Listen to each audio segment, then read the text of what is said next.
guys, and welcome to another episode of demguyspodcast. Today on the podcast, we have, as usual, myself, Drew. Me, Slash. And me, Snowshoe. Woo! And no guest. No guest. Yeah, no guest this week. We are super slow at talking to people. What episode is this? This is 7, right? Is that right? This is episode 8. 8, This is okay. episode 8, yes. So we have a 25% guest ratio. Ratio? Percentage? Yeah, ratio sounds good. Whatever. Yeah, 25%, guys. We need to increase that. Mm-hmm. That's not too shabby. I guess. Hey, before we get into this, I wanted to tell you guys a story. It's a very short story. Is it about a lovely lady and she had 3 girls and yeah? No, I've never heard that story, nor do I The care. Brady Bunch. Oh, there's a story Oh, of a wow. lovely lady. I'm gonna get Yeah. copyright infringement for this song. So I have a story. 2 days ago, somebody brought me some cookies, right? Mm-hmm. And Okay. for 22 years, I had lived my life without knowing what the taste of a macaroon was. And it was revolutionary. I have like 50 macaroons, and they're so good. How did I not know about macaroons before? Can you send some to me? Because I've never had them. Well, there's probably a Whole Foods closer to you where you can buy them, but they might be a little stale by the time they get there, because I'm sure as heck not paying for rush delivery. Hey, I've got a macaroon fact for you. Ready? Hit it. Do you know how many macaroons Adam Levine would put in a box? 5. Macaroon 5.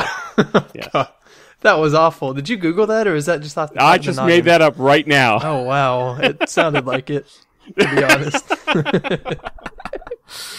You can direct, dear listener, your complaints about the poor quality of that joke, along with any questions you may have for us, to the demguyspodcast email address. Do I do this now? You will in a moment when Okay. I say demguyspodcast. demguyspodcast@gmail.com. GMAL. The I didn't come out correctly, but I assume you guys know how to spell Gmail. The I got stuck on the way out. It did. It hung up between the A and the L. All right, well, that's enough silliness. Let's get into the games. Drew, you have 23 seconds. Go. Okay, so 3, this week I played 4. Minecraft and I got pranked, and there's a new video that's going to be coming out on my channel and Slash's channel on, it came out on Tuesday. 10 so seconds. Make sure to watch that. And then I recorded the final episode of this season of AlphyCraft because we're resetting the map. And then I played Smite, and then I played Assassin's Creed 4, and then I played Fallout 3, and they were all really fun. That's good. Well done. I like those last 3. Impressive. I had a question though. Why are you guys resetting AlphyCraft for 1.8? Well, we decided because 1.8 is coming out. It's supposed to be Impending. coming out in May, and we don't want to wait that long. We're gonna reset the map and just sort of limit how far we go. Yeah, and I mean But- the thing is, luckily in 1.8 there's not going to be any new terrain generation that's not on the snapshots. Almost guaranteed, because it's pretty much too late for them to do new terrain generation for 1.8. Yeah. We're not doing snapshots. As far as I you're know, not. it's just right. It's just the but we're gonna limit how far we go to keep the new ores. Yeah, or the new blocks stones. or whatever pretty easily Adenite and accessible. all that stuff or whatever. Interesting. No one has really been active on the server at all for like months, including myself, because I just didn't know what to do because there was no one else on and no one to interact with and whatever, and a lot of other people felt the same way. So basically we're resetting the server and we're implementing some new things to try and get people active again, and we're also gonna be inviting some people. I'm not entirely sure what form that's going to take. I think at first we're just going to kind of do like a you can invite a friend thing, but we may be doing contests later on. Interesting. But yeah, really it's to try and breathe life back into the server a little bit. So Well, so promote it. It's the Alphonia fan server, correct? And Alphonia is a ex-member of the Mindcrack fan server. yes. So it's like a fan serverception type deal. Yeah, we've kind of collectively agreed, like the members and Alphonia. Alfie really is too busy to play on the server, and she doesn't even really produce content a whole lot because she's really busy with school. Yeah. So I mean, she's still in like our group chat, and we're it's more of just she's one of us though now than it's not so much her fan server. Like, we don't have to check with her anymore about changes we make. We just go by the server admin, and so she actually told us you can go ahead and change the name, but to us it's like we are the AlphyCraft server. Like, yeah, right. See, I think what else are we gonna call it? You guys said you're gonna have some new changes on the new server. Is that right? Yes. Did you already say those? Did I miss that part? No, I did not. So the main one that comes to mind right now, I don't remember what all the details were, but the main one that comes to mind is that we are going to have basically command block at spawn where if someone basically doesn't, like, if they just want to get on and build massive bases or whatever, there's actually a way they can just switch over to creative mode. Interesting. But there are going to be severe limits on the creative mode. You're not allowed to use it to prank. You're not allowed to use it to just, like, gather a whole bunch of resources and do PvP, whatever. All it's allowed to be used for is building a base. Just if you want to be a builder, but still be on a server where other people can come see it and whatever.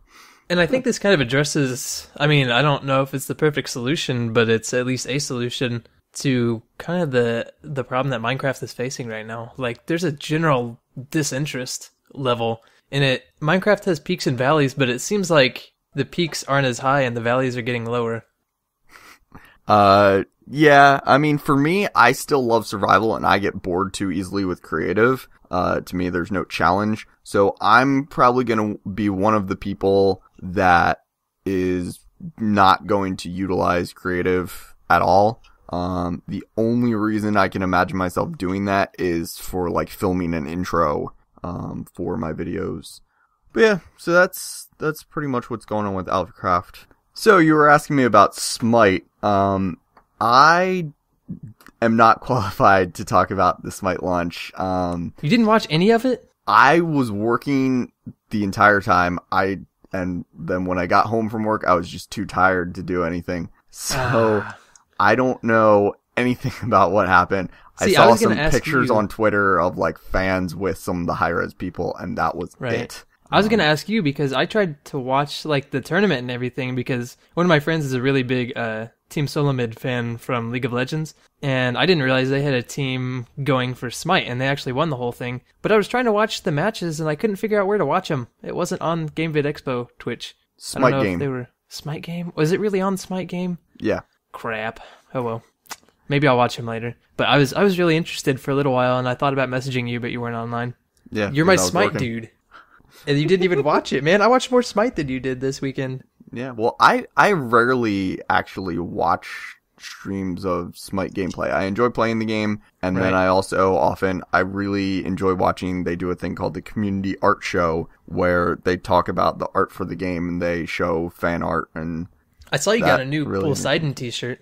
Yes, I will That's be exciting. wearing that to PAX. Ooh, all the time? No, just one of the days. I actually have a Dem Guys podcast t-shirt and a Drusen of the 43 t-shirt as well. So. Oh, is it 3 days long? The convention is 3 days, and then we're also getting there a day early, so I'm not sure. You're not sure what you're gonna wear that fourth day. Yeah, you're gonna have to figure that out because you've got some issues. Yeah, I have to decide which one I want to actually wear to the convention. Right, you can't wear novelty t-shirts 3 out of the 4 days. If you're gonna do it, it's got to be 4 out of 4. Well, no, I said I also have a Minecraft shirt. I just have to decide which one will be not at the actual convention. Gotcha. So we went through all your games. Record time. Yeah, I just wanted to say... Oh, I was so close. I wasn't going to, but because you asked me about Smite, I'm going to say the one thing I wanted to mention for that was I was racing to get level 30 in Smite before it was too late and I wouldn't get, like, the bonus stuff for beating it before the beta was over. And I managed to do it at 4 a.m., 3 hours before. How long had you been playing at that point? 14 hours.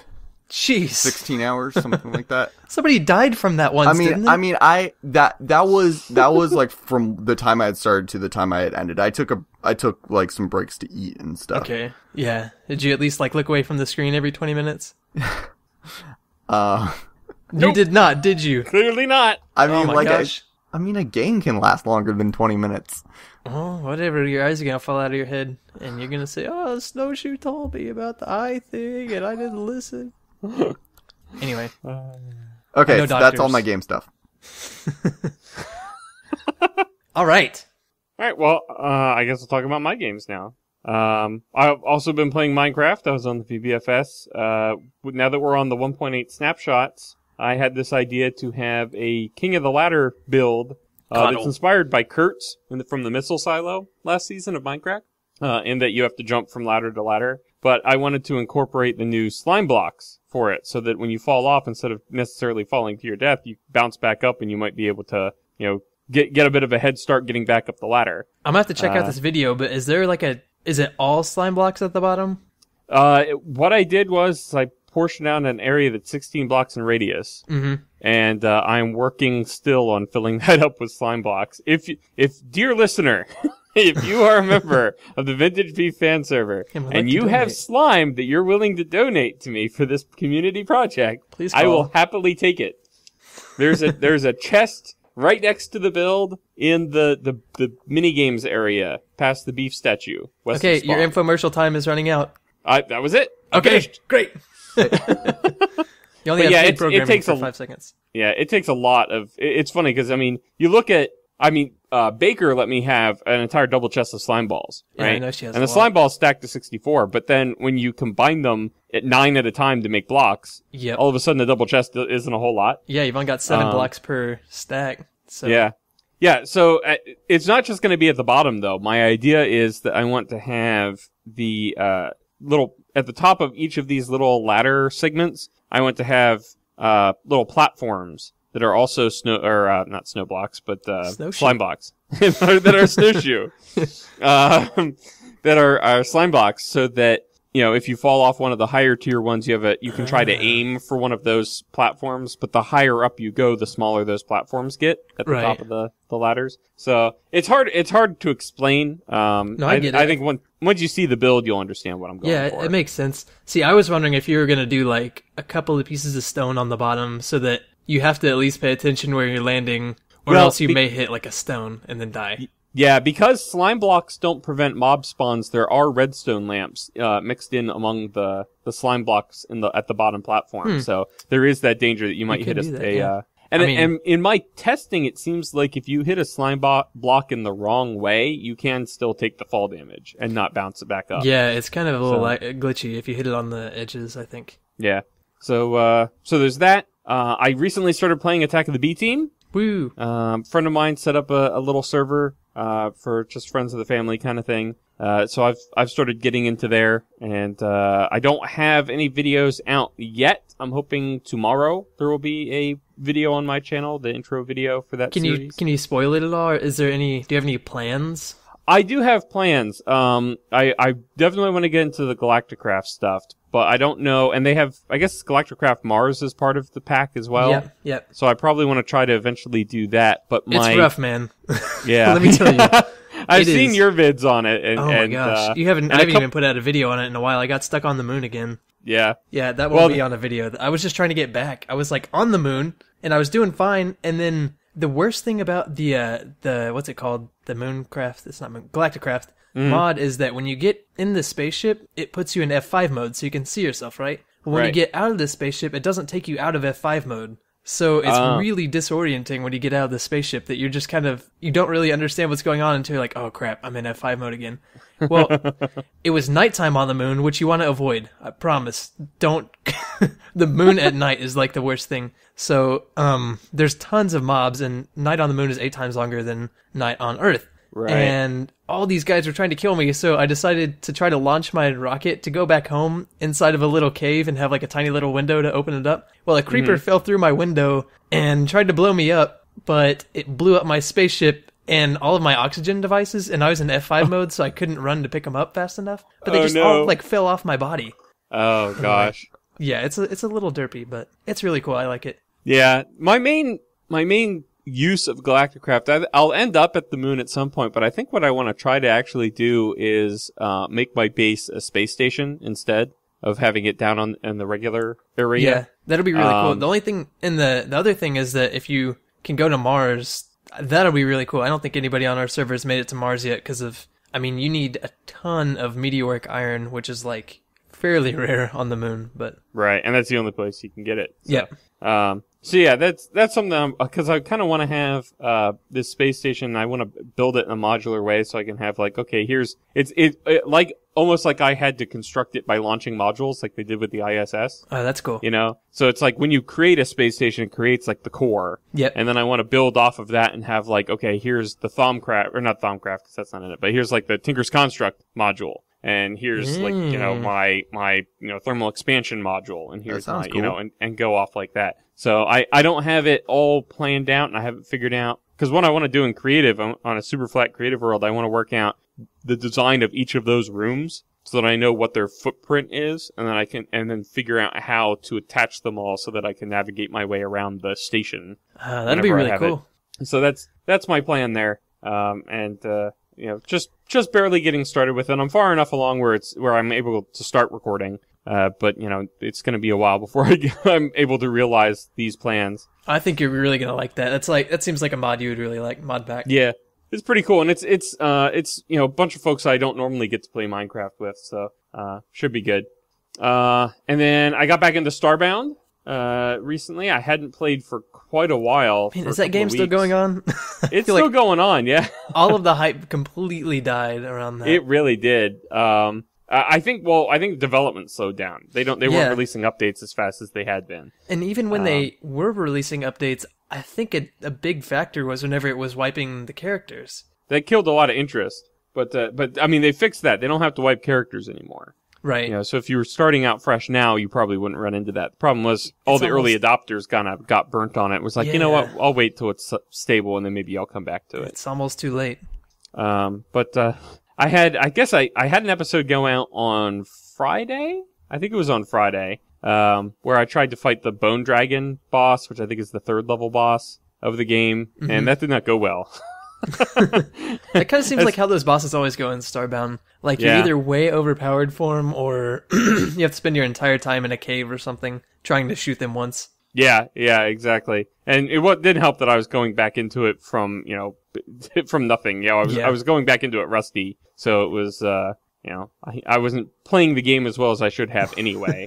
So I ended up losing to him, and I had to recollect the resources to remake the Decoy Princess to try again. So that's I'm up to that point. I haven't recorded again since then, but I have off camera regained the resources that I needed. So hope to get back into that again real soon. That sounds rough. Kerbal Space Program, I'm doing some preparations. I want to try to get a manned mission to Duna. So far, I've only gotten a probe there, so a manned mission to Duna is next on the list. Did you ever see that video I mentioned last time with Kurt?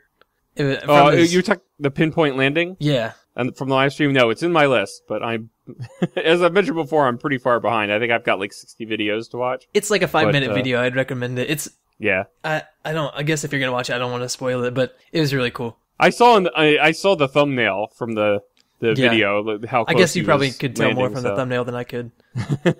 But yeah, it looks very cool, and I do look forward to seeing that. So, and I recently, I'll give a shout out to nihontiger, because he just recently put on a KSP episode where he had one of the space planes. He made a very basic jet plane, not trying to get to space, but just for getting around over the surface of Kerbin. And he had a very cool design on it where you could essentially just jettison the nose cone. And he had standard spaceship style landing legs on the nose cone. So you shot the nose cone off the ship and then deployed the parachute, and it swung around and landed on its leg. On its nose? Oh, that's cool. Yeah. On the back end of it. So the nose was pointing straight up. And he designed it that way so that he could do more pinpoint landings on certain biomes for the science. That you could just fly over it, and he's like, okay, I'm over the desert now. Eject and buy rest of ship. Which was a technique I had not seen before, so kudos to him on that one. That's kind of cool. Yeah. And then I think I mentioned last time that I had recorded a couple episodes of A Battle for West Noth campaign that I ended up having to scrap. But so I'm hoping to get back into those. I wasn't getting any game sounds, unfortunately. The updated software on my computer is giving me a bit of a problem sometimes when I record. So I'm really excited to see your new series and see if you survive your hardcore mode. Yeah, it's gonna be interesting. It's gonna be a lot harder of a campaign than the last one was. The first scenario doesn't seem too bad, but that's... You said it's like 24, right? Yeah, I think it's 20, yeah. My experience with these types of games is that the difficulty curve seems to go up fairly steeply. You know, first couple of levels you might be able to do pretty well, and then it's like the designers of the campaign went, okay, he gets it now, and then the next one is like, you know, you're fighting a battle on 5 fronts, and you have, you know, you start out with a village and 1 guy, and you have to build up from there. You know, it seems like the learning or the difficulty curve tends to be skewed. Yeah, from my perspective, like from kindergarten to first grade. Kind of along those lines. Yeah, kindergarten's like, wait, a whole day now? Your parents dropped you off here, and now we don't know what to do with you, so here, color some stuff. And then first grade, it's like, hey, learn something. And you're like, oh, whoa. That's not what I'm used to, guys. Yeah. Can I restart? Yeah. So that's coming up too, and now I've actually got this week, I have more opportunity to record, so I'm hoping to try and get a little bit of a backlog on some of the stuff that isn't... You know, my VBFS I tend to record and then release pretty quickly because I tend to talk about more time-sensitive stuff in there. But the other videos like Starbound, Kerbal Space Program, you know, and this Battle for West North, I'm hoping to get some bulk recording of that done and hopefully make up for lost make time. up for the lower amount of videos due to baby. Yeah. Man, I can't even blame my lower amount of videos on a baby. Actually, I can't blame it on my cat because... As you guys have possibly heard in the podcast, I don't know how well we've done at disguising it, but she's like, I think it must be the change in seasons or something, because she will not stop meowing. It's like similar to a baby. That's it for my game, Snowshoe. What have you been playing or not playing, as the case might be lately? Okay, so VBFS, right? I always play that. I've played a little bit. I've actually started working on a couple projects that I'm kind of trying to head in a new direction with my series. Not really, I don't know how best to describe it, but I'd like to do kind of some more like bigger projects and have some more updates, more progress made every episode, basically. And if that means releasing episodes less frequently, then that's okay. I've gotten to the point where I am enjoying my channel more and not really focused on the viewers as much, which is kind of sad. But no, that's a good thing. Like, you shouldn't just totally ignore your viewers, but you shouldn't feel like you have to work. It should be a fun experience. And right. It's a tricky balance. Yeah, it is. And it's still one, I mean, you guys, I think Slash, when did you start? I started, like December 2012 or January 2013. Yeah, so you've been going about 6 months longer, probably 4 or 5 months longer than I was. But it's still something that you figure out. It kind of is on and off and on, like when you want to record, when you don't. I don't know. It's still a tricky balance, and I'm learning a lot about it. But anyway, I want to try doing what I'm doing right now. And aside from that, I'm playing a new game called Ether 1. Have you guys... I know Slash has watched at least part of the first episode. I also watched part of the first episode. Man, I've got the first 2 from you. You watched the second episode? Yep. Holy cow, the second episode is so good. It is. It's that game is a mind trip.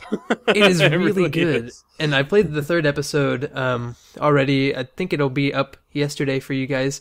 And the fourth episode should be coming. So that should be a fairly regular series. The Last of Us, though, for whatever reason, every time I try to record that series, something happens. Like, I've been not just interrupted by my cat, as you might be able to hear right now, but I've been interrupted by, like, screaming children outside my window. When does that happen?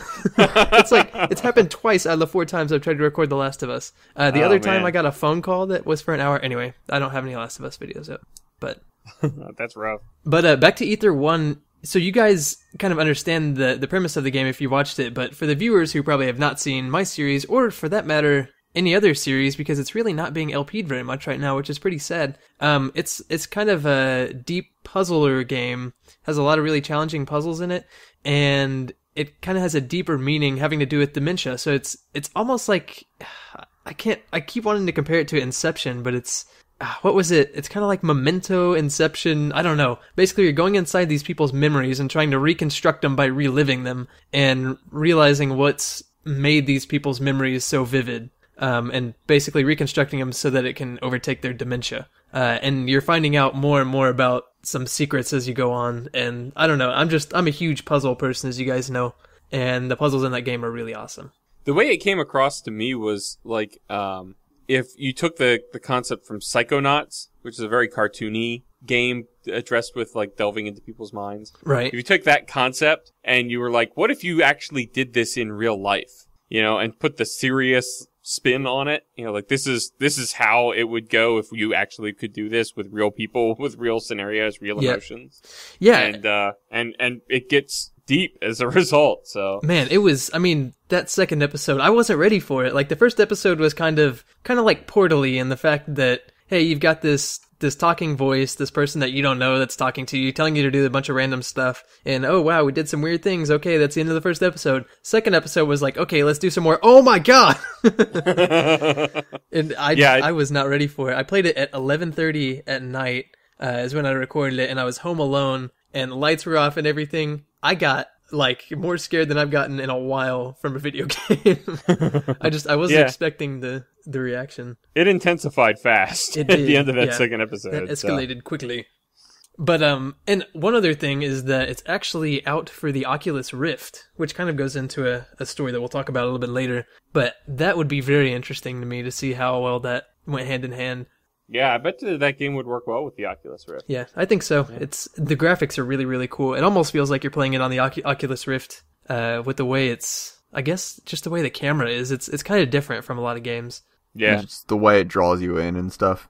Yeah, it's very immersive. Actually, let's go ahead and talk about the Oculus Rift while we're big news on the topic. Big, scary, terrible news. For reasons as yet indeterminate to the vast majority of the community. This is under the W for WTF files. Yeah. Facebook purchased Oculus Rift. I guess they purchased Oculus, like the Oculus company VR that makes the Oculus Rift. Right, virtual reality. And leading everybody to kind of go, why? Like, what could VR possibly bring to like Farmville? Yeah, that's what I was gonna say. They want it for Farmville. That would be awesome. It seems very strange for a social networking site to acquire a virtual reality making company. A lot of people say it has some potential, but like honestly, I can't see myself ever wanting to do VR socially. Yeah, there's a reason I don't live with my parents. Right. It's because I don't want to live with my parents. I don't want to be, I don't know. I guess it has some potential, but I don't know. Well, isn't the whole point of virtual reality that you're getting away from reality? And so it's like, why would you want to go into that social... Yeah. Right. You're trying to get away from the people you know. And I mean, not to mention, honestly, how many people are going to have an Oculus in 5-10 years? Yeah. 10 years maybe. I don't think 5 years. I think it's going to be very little. Even though it's come so far in 2 years, but... In 10 years, I'll probably have like an Xbox One or a PS4. That's true. And be buying PS3 games to try to play on it. Yeah. I don't know. It's very, very strange. And the reaction from the internet was just insane. Apparently, like the Oculus CEO or whatever, like received death threats over this. Gosh. I was reading in one article. So, I mean, that's just people take it to the extreme when they disagree with stuff. Well, so Notch backed Oculus on Kickstarter whenever it very first came out. I think it was 2 years ago. Right. Maybe a little bit less than that. And he backed it for $10,000, which to Notch isn't that much, but it's comparable to a lot of money for us probably. Right. And I mean, you guys have seen his tweets. He's basically said, no, we're not doing Minecraft with Facebook. It's not happening. So Minecraft has completely pulled out of the Oculus network, I guess. Yeah, because they had been doing so. They were in talks with them to be like, yeah, we would love to, incorporate the ability to use this VR equipment to play Minecraft. Right, and Notch has a really good blog post, which did you guys read that at all? I read a little bit. I think I skimmed it. Yeah, it's actually pretty good. But where he's talking about, I went to go visit these guys at Oculus like a week ago, and then all of a sudden they're owned by Facebook. So I think he was pretty repulsed by everything, but it was a very interesting reaction by him and obviously the rest of the internet. Yeah, it feels very much to me like Facebook came to them with a large sum of money, and they're like, to heck with this, awesome project that we're working on. We'll take this large sum of money and retire. And if that's the case, that's fine for them, but it's a shame to... Now, what's nice is that there have been some competitors for this that sprung up once Oculus started getting some attention. So, some other companies, I think, are working on their versions and keeping it, indie dev style. And there were a ton for E3 last year. There were a lot of VR companies that came out. So that might bring some more deserving, if I should say, companies to the forefront on that market. So, well, it'll be interesting to see where that evolves. It also brings up another issue of, like, you've got these indie guys, and all you have to do is have a giant like Google or Facebook or something that just has a lot of money, or what seems to a lot of money to these indie guys, come and just buy out the whole company. And I mean, a guy like you or I has probably started this company, obviously a lot smarter than me, but has started this company and is just thrown this lump sum of money. How can you not take it? I mean, it's security for the rest of your life with how much money these guys are making. Yeah, exactly. I don't blame them. It's just a shame to see that happen. Someone was talking about in our chat, there is a new video service that could potentially have some competition against YouTube, but we were saying it's on Yahoo. And he was saying if Amazon had done it, maybe, but he doesn't think Yahoo's really going to get any headway. All I've seen is the headline that apparently Yahoo has been trying to covet highly popular YouTube content creators, trying to get them to come over to Yahoo and put your videos on a new Yahoo video site that will be starting up. Yeah, and I mean, if they pay him enough money, that's going to happen. Yeah, so it's interesting to see. I don't know. I have a hard time seeing Yahoo doing it right, unfortunately. Like, they've just been becoming less and less relevant as time goes on. Right. And I just have a very hard time seeing them managing to come up with something that's going to compete against Google, really. I mean, when you think about it, because, I mean, YouTube is part of Google, and it's tough to come up with something that can shut something down on Google. Where Rex had the valid point of, if Amazon did something like that, again, game changer, because Amazon has the capacity to do something like that. And it's about the stigma, honestly, with these kind of social networking sites. Because for all intents and purposes, YouTube is a social networking site. The stigma of Facebook is Farmville. My mom plays it. My aunt plays it. Everybody who is not cool plays on Facebook. Same with Yahoo for the most part, but I don't know. Yeah, Amazon would certainly have made more sense. They already are into video on demand type services, so I could have seen Amazon trying to get behind this, but I don't get it with Yahoo. My thoughts on this are, I'm gonna see what happens, and if it at least seems like a decent service, even if it's much less popular, at least at first, I'm thinking why not upload to both places in case for whatever reason this does take off, because if it's, I feel like this is something we should think about supporting, because we've talked about this before, that for sure YouTube needs a competitor for them to actually start listening to us and say, okay, we need to actually do this better. And now I saw this was also posted in the Minecraft subreddit a couple days later, and Pyro actually responded to it and said, I don't even have the internet capacity to upload to both sites, which kind of sucks. And I think one of the big issues with that is going to be nobody, especially the big guys, are not going to want to leave their numbers. Like, the number of subscribers to YouTubers is everything, especially those who make their money on it. So let's say Beef right now he has 850,000 subscribers? Somewhere in that ballpark, yeah. He's not going to want to leave and start over with Yahoo Tube, and where he's going to, he'll start off with 10,000 subscribers the first day, but... Yeah, that's the thing that I don't quite get either, is that, if you're already popular on YouTube, it's going to be hard to bring your audience over to a completely different site. Yep. Especially because, I have this feeling that if you post on YouTube saying, hey, come check me out over on Yahoo's, Google's going to quickly come by, oops, we hit the delete button next to your account by mistake. Don't know how that happened. You're not allowed on AdSense anymore, but you can still make videos. Yeah, exactly. So, I don't know. I'm keeping an open mind, like Drew said. I think it's important to do that. I just don't understand their opening strategy. Rob, Old Man Willikers, talks about that he has 2 years of content that's not on YouTube because he was on, I don't even remember what it was, but some other video service, and that was like the popular one. And then YouTube came along, and he's like, "Oh, this isn't gonna go anywhere. I don't want to go over to YouTube. All my stuff is here." And so he just kept on this other site. And then there was a point where I don't remember if the site closed or if it was just YouTube was clearly way more popular. Yeah, it became irrelevant. Finally, he switched over to YouTube, but at that point, it was like tons of people were doing what he was doing now, so he probably lost the potential for having like tons more people following him. And the thing was, he really did too, because you look at a lot of the bigger people on YouTube are bigger because they've been in the game so long. Yeah. Somebody like Rob, who's been in it, I mean, as far as I know, he's been in it a lot longer than a lot of other people, has so few subscribers. Well, also because he doesn't do a great job marketing himself, but that's just kind of how he rolls. Mm-hmm. But, you know, he switched too late, and he's kind of paying the price for it, honestly. Yeah. Yeah. The other thing is, I don't know how much you guys watch live streams and stuff, but there have been a lot of problems with Twitch and with like lag, and especially now with Twitch Plays Pokemon, there's a lot of people following that. Chat delay? It just, yeah.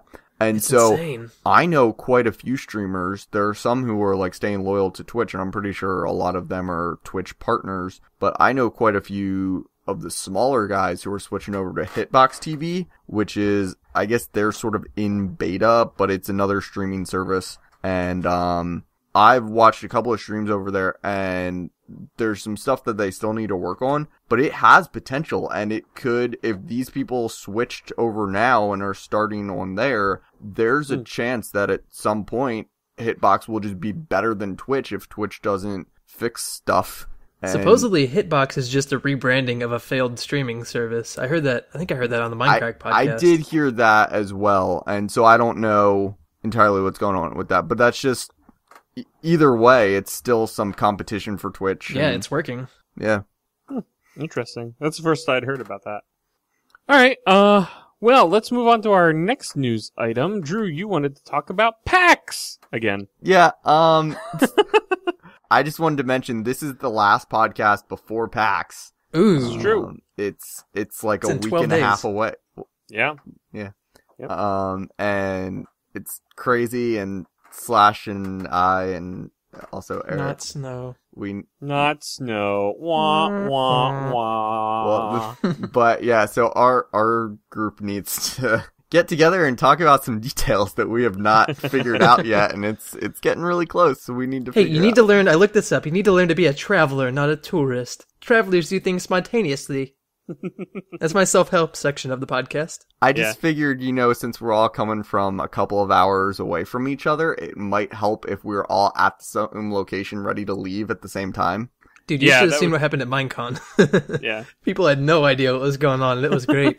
And then I wanted to mention, for content-wise, I know Slash and I are both planning on recording and taking a lot of photos and stuff while we're up at PAX.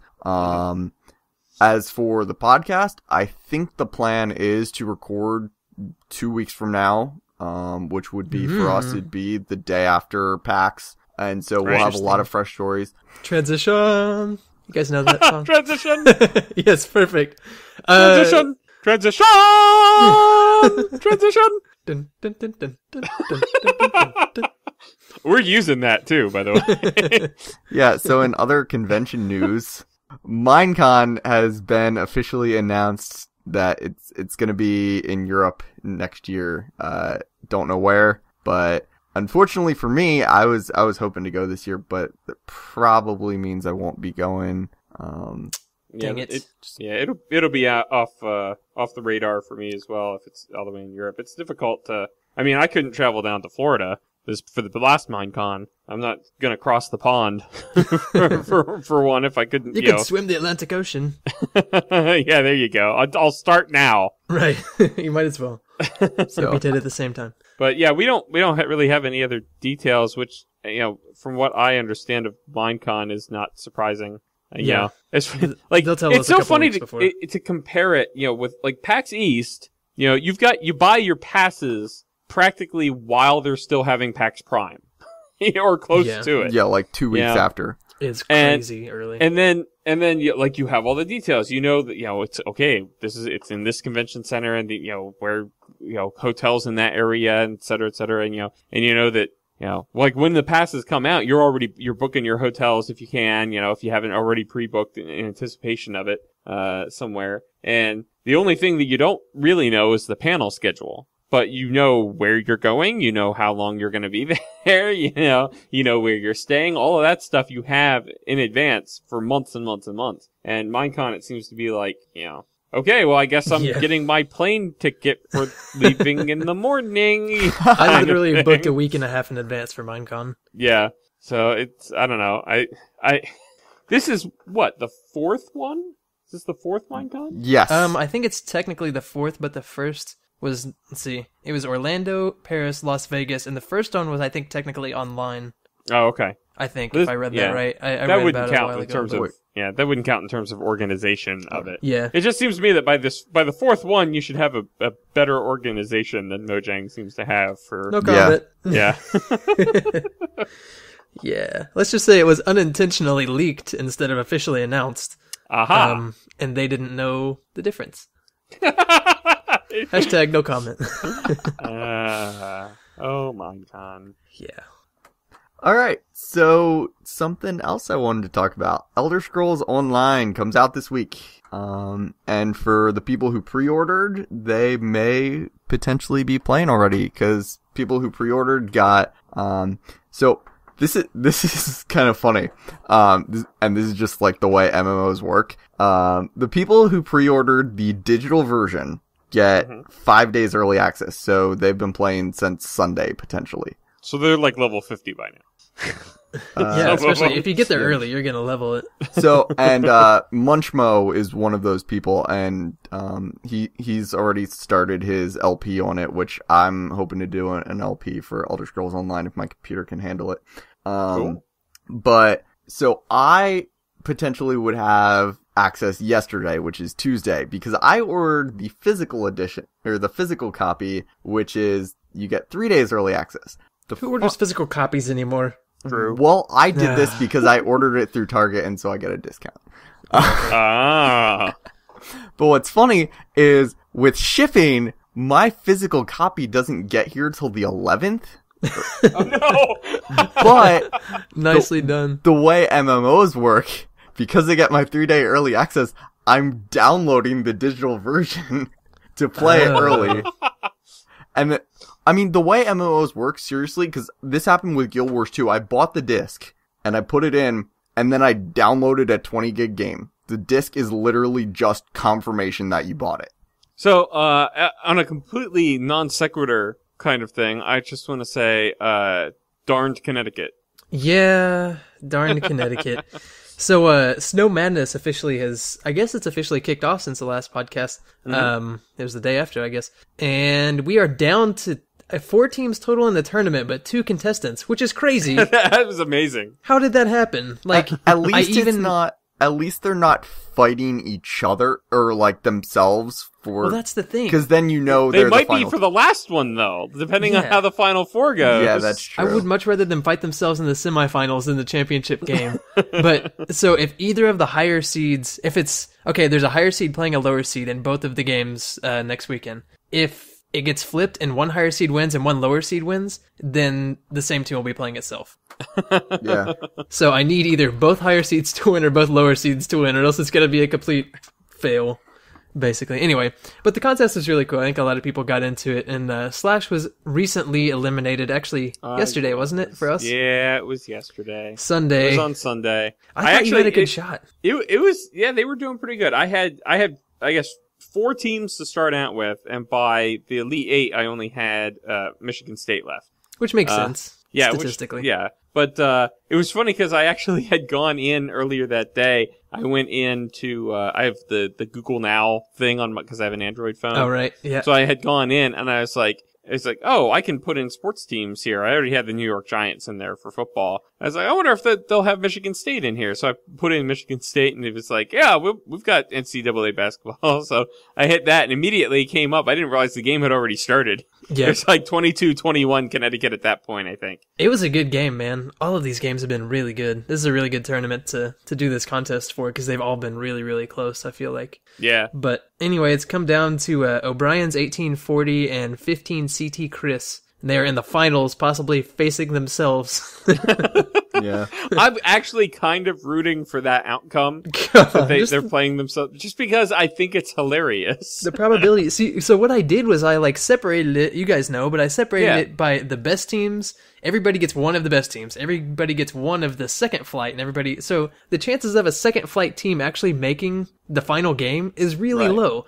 The chances of somebody having a first and second flight team that both meet each other in the final game is extremely low. It's pretty insane that that they're going against each other twice. Yeah. In the final four, and maybe then again for the championship, or maybe they'll have determined the victor a round early.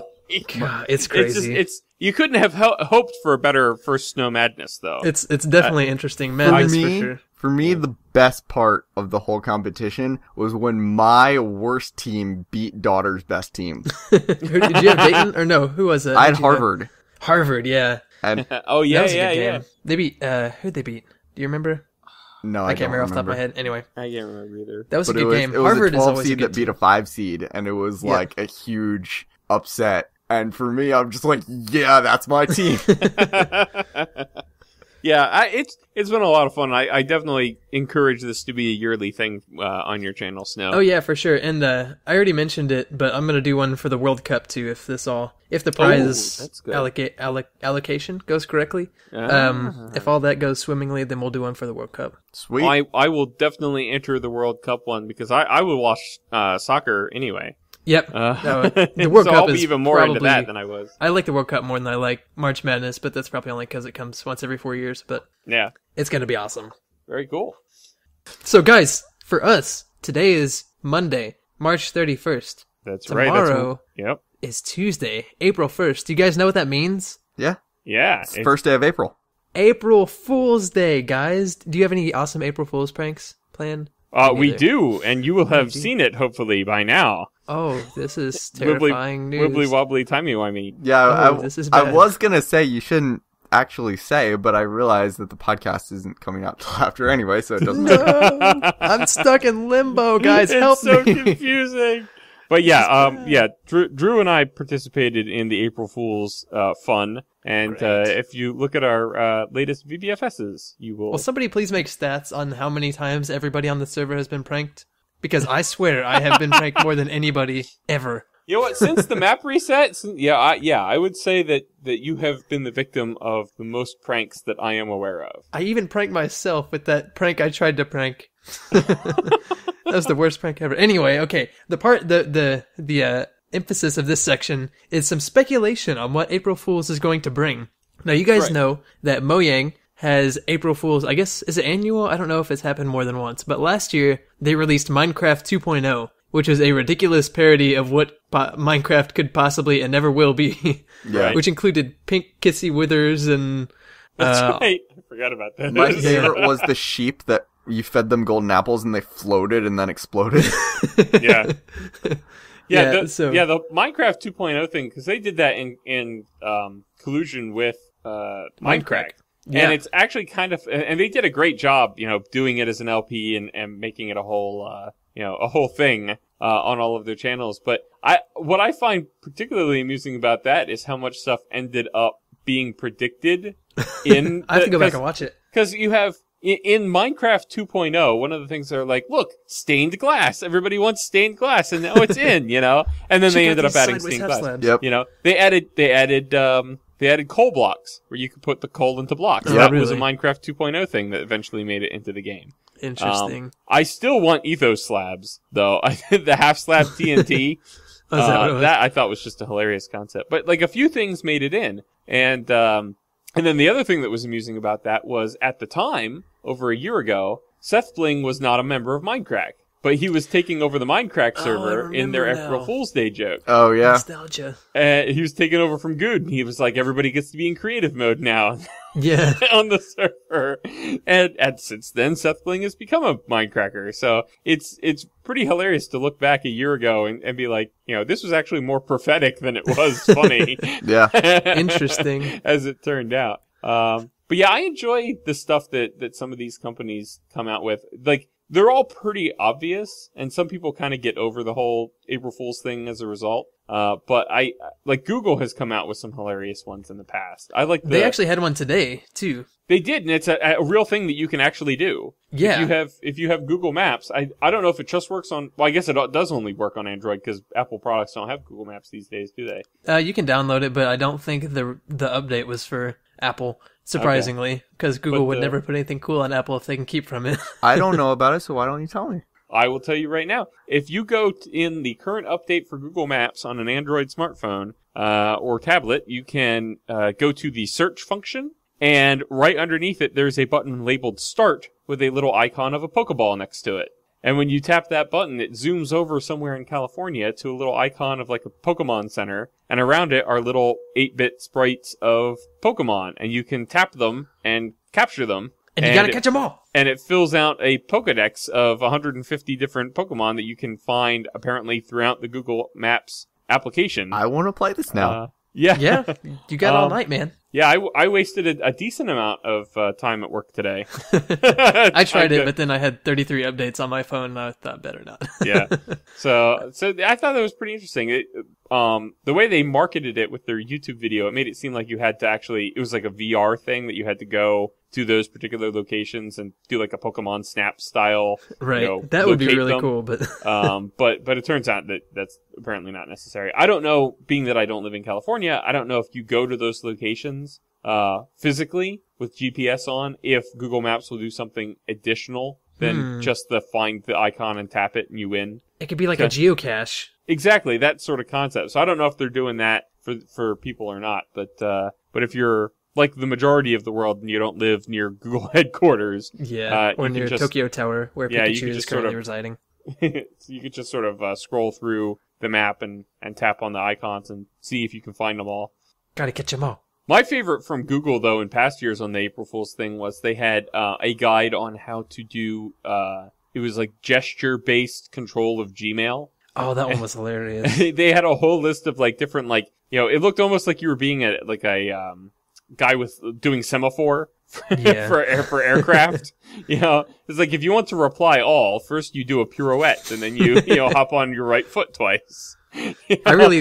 I like the Google Smell-O-Vision last year too. That one. Yeah. Smell-O-Vision was good too. That was whatever it was called. My favorite one, I hadn't really followed internet April Fools until last year when I was really doing YouTube a lot and stuff. My favorite one was definitely Ubisoft came out with an April Fool's video, which was a trailer for Assassin's Creed for Kinect. And it was like you have to do like there's the thing where you're I don't know if you guys have really played Assassin's Creed, but there's synchronization points and they're always really high up in the sky, and it's basically you like load a section of the map that way. But then afterwards you always dive off and land in a haystack, which is a big feature of the game. But it actually shows in the trailer like people like doing flips and stuff, and like they have to like do that to get their character to do that. But that'd be so cool. But like in the video, someone like lands on a table and breaks it and stuff like that. But my favorite part is at the end of the trailer. It has like credits or whatever, but then it cuts back and it shows this little girl holding 2 Wiimotes, and then it said coming soon for Wii, and then she pressed a button and it the Wiimotes like extended like the hidden blades, and then it's like definitely not for Wii. Because it's like this little 6-year-old girl, and she's just like, yeah, I'm gonna murder people with my Wii blades. That's hilarious. I'm gonna have to go watch that.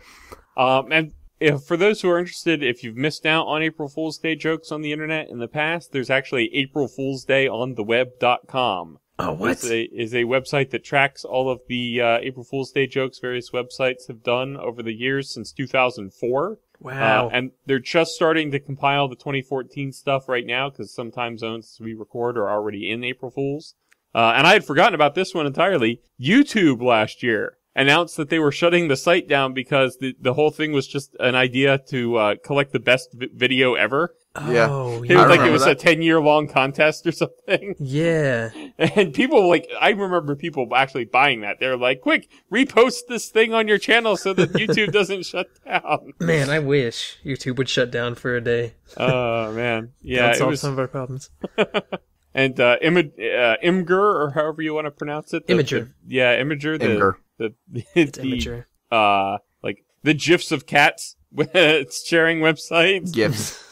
They had a thing up. I'm just ignoring the heck out of you, Drew. Yeah. Ignore the heck out of him.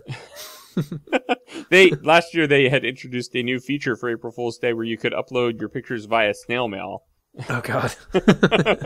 That's funny. So, All right. well, we've reached that time of the podcast. We will now answer viewers or Questions. listener submitted questions. Do I get to read them this time? You can read them this time, Snow. Good, I will because sit that's my back and I will designated listen. job on the podcast. It is. Yeah. You read the questions and you rapidly and neurotically spell out the email address. Good adjectives. Okay, I guess those are adverbs. I don't care. Questions. Number 1. This one is these both are from longtime questionnaires. Mr. Awesome Guy 246. He says, number 1, letter I. Will people be added to the VBFS anytime soon? / take it away. Yes, this is pretty standard answer for this, and you'll see it in the descriptions of pretty much everybody whose videos come from the VBFS.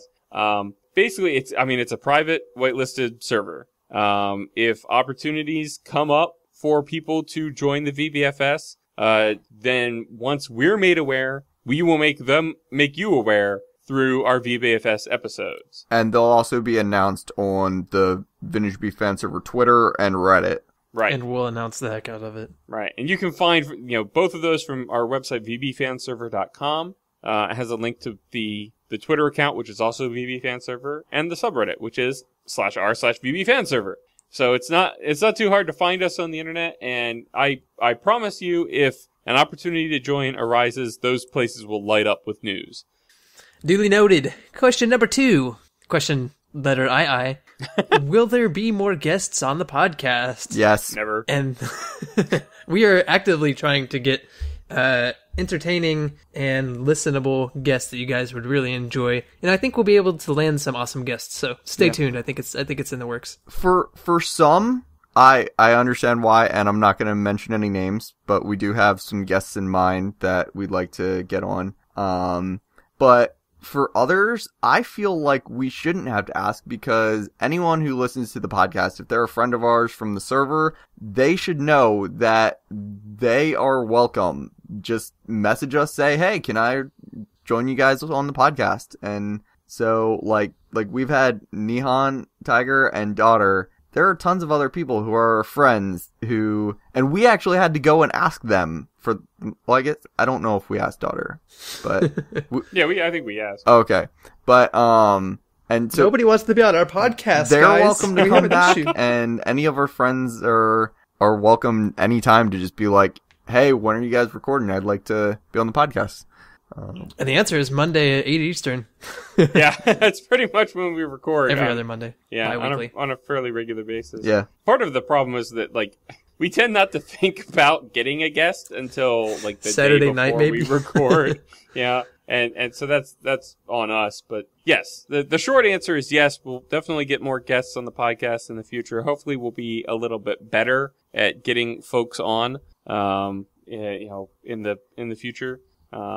But yeah, and like Drew said, if you are a friend of ours and you're interested in being a part of the podcast, just drop us a line and we will, we can work around your schedule too. We don't necessarily always have to record at the same time. Like if you're not available during our normal recording period, then we'll record some other time and, try working out. Okay, gracias por los preguntas, señor awesome hombre. Did you Dos call cuatro her seis. pregnant? Yes, he is pregnant. I've announced it to the world, Mr. Awesome Guy. You are pregnant. Go Congratulations. forth and prosper. It's a toad. Okay, next question from 1,000,000 osos. I think that's how you say monkeys, which it's a million monkeys. I sure in hope so, English. because if you're unintentionally swearing, we're in trouble. Who knows? I unintentionally swear all the time. Question again, letter I. If you could be one of the other two dim guys for one day, who would you pick and why? I'm gonna let Drew answer this one first. Okay. I think I would pick Snowshoe. The main reason why would be, 'cause he lives in a totally different area from me, and I'd get to experience something totally different. Now, the reason why not Slash is because I'd also get to experience something totally different, and that is fatherhood. And I don't think I'm ready to be a father, so... Well, congratulations, Mr. Awesome Guy's pregnant, and it's your baby. What? What? Jerry. Okay. Wow. The podcast just evolved. Alright, well, Snow, That's now amazing. it's your turn. Who would you be?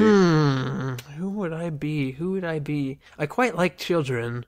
That came across really creepy. Have you ever seen Neverending Story where the dog dragon thing says, I like little boys? Yeah, yes. Quote unquote. The most disturbing thing. It's one of those things you miss as a kid, and then when you watch it as an adult, you're like, wait, did you really just say that? Exactly. I was like, man. And there's also naked people in that movie, but Yeah, that's naked a weird statues. movie. And Anyway, it's never ending. I think I would have to go with. Oh, this is rough, guys. You're pretty much the same person to me. I think I'll go with Slash because he can't pick himself, and if I don't pick him, then nobody will. Although if Slash picks you, no one will pick me. Oh no. Uh-oh. Yeah, now I'm on the spot. Yep, Slash, you get to answer the question now. Oh, man. It's okay, Slash. I'll still be your friend. I don't believe you. I think I would pick Snowshoe. Yes, 2 for 2. Just so that while I was Snowshoe for the day, I could no. release videos that say, quick, unsubscribe from me and subscribe to Matt A.K. Slash. Dang it. and then once the roles are reversed, I'm on top! No. So, yeah. Revealing that I'm a horrible person, because Snowshoe's channel is for charity. Yes. So, I will be Whatever. honest, for anyone who doesn't know, A Million Monkeys is my brother. And, Honesty is the best policy. he asked me about, when he was asking this question, he asked me about, I'm like, I don't want to think about it ahead of time, so don't ask me too much about it. But he brought up some fun stuff, like, would you, like what Slash said, like, would you become the other person to mess with them? And, like, he also was wondering if we were gonna bring up, like, cause it says for one day, he was thinking, would it would be up to us to decide if it was a 24-hour period or just from one morning At sunrise to sunset? Yeah. If it was Slash, it'd be however long I could stand it. Before you just end it all. Before I switch back, yes. Yeah. No, Yeah. I I have 3 predict little your cousins. day would last about an hour. Hey guys, just remember, for me, except for a few days here and there where you have to work, it's just sitting at home playing video games all day. And That's that's why I true. was going to pick you, but then I had to even it out. That's alright. I understand. You guys can't handle this level of responsibility. It's very true. That's why we don't have it. Yeah. But yeah, that was a very interesting question. So thank you very much for that, A Million Monkeys. Mm-hmm. And that million concludes our podcast for this week. Hope you guys enjoyed. Hope you guys enjoyed all the crazy April Fool's Day stuff yesterday. I know Drew and I had a lot of fun getting ours together. I can't wait to see the responses Great. to it. One last announcement. This will be the final episode of the Dem Guys podcast. Yes, that is correct. Was that too Completely obvious? Legit. Announcement. That's All right. Thanks for listening. We'll be back next time. Or not. depending on who you believe. Yes. All right. Bye. Bye.